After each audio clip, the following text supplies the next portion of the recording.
Let's say you're trying to replace your W-2 job income with passive income from your rentals. You probably thought at some point, what if I just do an Airbnb? Airbnb makes a lot more cash flow compared to the typical rental, and plus I can use that as a vacation home if I go on vacation. Well, a couple of problems with Airbnb are kind of happening a lot more recently. There's a lot of challenges with Airbnb, especially the legal hurdles that are coming up, along with a lot of the inconsistency of your bookings because of the increased competition. So we're going to cover all of this in this video, so stay tuned. Hi, my name is Ryan Chaw, your friendly neighborhood real estate investor, and I teach new investors how to get their very first deal. So I'm going to talk about in this video one strategy that I use that's a lot more consistent than Airbnb. It also has a lot less regulatory hurdles, and it is also a lot less management intensive. So you save a lot of time by using this versus Airbnb. So let's go ahead and get right into it. We're going to first cover the definitions of a short-term rental, which is Airbnb, versus a long-term rental. Then we're going to go through some of the legal considerations if you want to do an Airbnb versus my strategy. And then, of course, we're going to figure out, okay, how much does an Airbnb make in cash flow on average nowadays?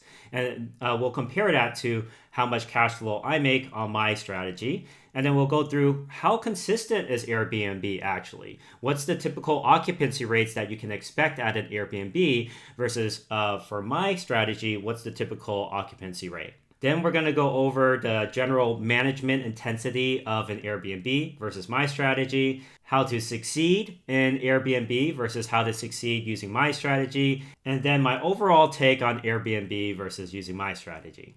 So Airbnb is a form of a short-term rental. Short-term rental is defined as a rental that you rent out for less than 30 days at a time, versus a long-term rental is something that you rent out for longer than 30 days. What I do is a long-term rental strategy, and it's called student housing. And what you do is you basically take a single-family home and you add in as many bedrooms as you can, usually up to 6 bedrooms at least. And what you do is you rent out each bedroom to students, college students, or healthcare professionals. And by doing this, I typically double or triple the amount of rental income I could be making on a property, very similar to Airbnb. Now, of course, throughout this video, we're going to compare the two strategies and what are the pros and cons of doing each strategy. So first, we have to talk about the biggest hurdle in Airbnb, which is the regulatory hurdle. Now, there are cities out there such as New York, which severely restricts how much you can do with Airbnb. For example, New York City basically allows you to have no more than 2 guests at an Airbnb, and the owner of the Airbnb actually has to live there at the same time, which is not very convenient because a lot of Airbnb guests do not necessarily want to live with the owner of the Airbnb. So New York is very strict on their Airbnb regulations. Another one out there is San Francisco. San Francisco limits Airbnbs to only be rented out 90 days out of the whole year. Can you imagine that? That means you can only rent out your Airbnb 25% of the year, which is crazy. And so the problem with Airbnb nowadays is there's so much competition and there's so many people getting into it. The cities are realizing, oh, we need to put some restrictions on this so it doesn't just snowball.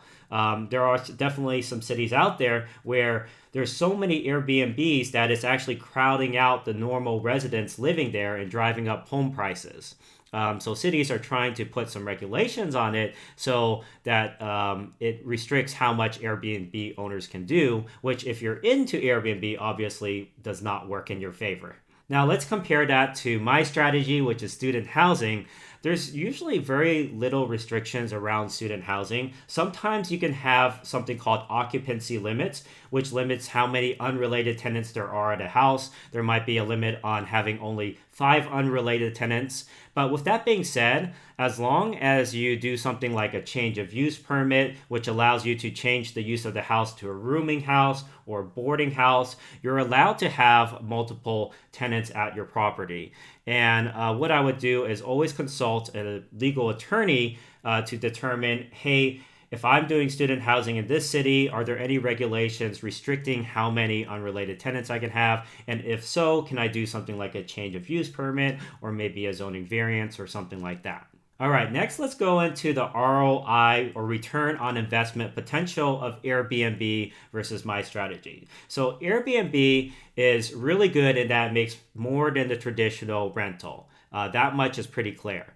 Now, the typical Airbnb, according to AirDNA, AirDNA is a platform that analyzes all the data on the Airbnb platform. And if you're getting into Airbnb, I highly recommend checking out AirDNA to gather all your data. What AirDNA said is that in 2023, Airbnb hosts typically made on average $14,000 a year, which is just above $1,000 per month in income, which is not bad compared to the traditional rental. Now, I'm going to show you a property where I turned it into student housing and made a lot more than $1,000 a month in cash flow. So this is an example of a property that I bought for $367,000.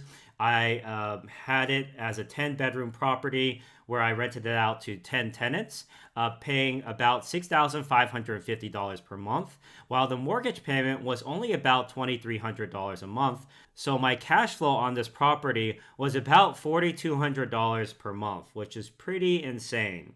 Looking up this property on rentometer.com, the average rent in this area is $1,954 per month versus what I'm making is about $6,550 per month. So that's about 3 times the monthly income. Next, let's talk about consistency. So Airbnb obviously is very seasonal. Let's say you're near a beach. You'll probably have a lot of people coming during the summer months because, a lot of people during the summer like to go to the beach. Or let's say your Airbnb is in the mountains. Well, in that case, you'll probably have a lot of people coming during the winter time to go skiing or snowboarding if you're nearby a lot of the ski resorts, for example. So it is very seasonal, and there will be months with a lot higher occupancy rate and months with a lot lower occupancy rates. According to AirDNA, the median occupancy rates of a typical Airbnb is anywhere from 45 to 60% on average.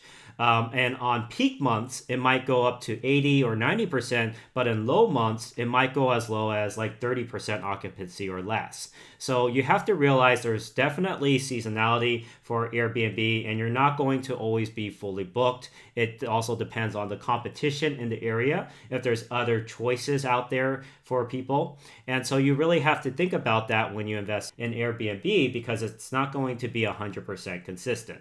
Now let's talk about student housing's consistency. So for student housing, I do 1-year leases. Sometimes I even do 2-year leases. So that really minimizes the vacancy rate that I have at my properties. And what's nice is what I do is I spend a month or 2 to market the properties. And once they're in the property, I don't have to worry about things like vacancies. I don't have to worry about speaking to guests every single night and kind of being like a hotel concierge. And so it's nice it has that consistency throughout while also not being a huge headache for me throughout the year. So that basically brings me to talking about management intensity. Airbnb is very management intensive if you're going to manage it yourself. You're basically like a hotel concierge. It's almost like a hotel that never sleeps. Basically, people are coming in and out all the time. You have to deal with that turnover. You also have to get in cleaners, and you have to obviously make sure the cleaners are doing their job. And it's just like constant back and forth text messages with your Airbnb guests. So this is almost like a full-time job unless you hire out for it. Now, if you hire out, obviously the third party takes a huge chunk of your profits. And typically they'll take a percentage of your profits if you do that. So let's say you're doing this on your own and you want to keep all your profits. It's definitely going to become a pretty intense job to manage that, especially if you're doing multiple Airbnbs at once. Versus student housing, what I do is I basically have a head tenant who kind of manages the property for small things like replacing a light bulb, for example, or replacing the refrigerator filter, or troubleshooting the internet. They can handle a lot of those small tasks if you empower them to do so. The second thing I have is kind of like a RA or a house mom who basically visits the property and helps resolve things like tenant versus tenant conflicts. And it's just somebody that's boots on the ground that is local to the area. And I pay them maybe $35 per visit, $50 to kind of resolve a conflict or something like this. It allows me to not have to deal with clients on a daily basis. This is something where, again, I do marketing for a month or two, and then once the people are moved in, it's pretty silent for the next 10 or 11 months. Very little maintenance has to be done. Typically, maybe an appliance might break down. There might be 1 or 2 cases a year of tenant conflict, and out of the 9 properties that I have in Ohio, for example. And so there's a lot less that I have to deal with on a daily basis compared to an Airbnb owner. Finally, let's talk about how to succeed for each strategy. Now, it doesn't matter what strategy you're using. The most important thing to be successful in real estate investing is to focus on what the customer wants. So for Airbnb, for example, you might have one that's in the mountains. And a lot of people who go to the mountains, especially during wintertime, they might want to have a spa or a sauna. So if you provide a spa, you're probably going to increase your bookings dramatically if you're in the mountains. Versus, let's say you are in a very hot desert type climate and you have your Airbnb there. For that Airbnb, I would recommend having a pool because people who are in a very hot environment and dry environment, they probably want to chill out in the pool. So if you put a pool at the property, most likely you're going to do very well having an Airbnb there. Versus, let's say, student housing, college students typically like to be as close to the school as possible, really decrease that commute time to class so they don't have to wake up super early for their classes, and they have a short commute to campus. They are also looking for safe neighborhoods, especially the parents. The parents want their students to stay in safe locations. And then, of course, like, let's say I'm trying to make it easy for them to get to class. Sometimes I might even provide an electric scooter for them to borrow. So you have to really focus on what your customer wants and even ask them, do the market research, talk to them and say, hey, what are you looking for? And once you get that insight, that's going to allow you to basically provide the top-notch service for whatever niche that you're investing in, whether it be Airbnb or student housing. So that's all for this video, guys. I hope that was very helpful in kind of going through some of the pros and cons of both Airbnb and student housing. Obviously, my go-to pick is student housing just because of the consistency, the cash flow potential, and the fact that I've been doing it for so many years and found that I could really build a system and put that in place so that I'm not there all the time having to manage all the operations on my own. I have a team for that.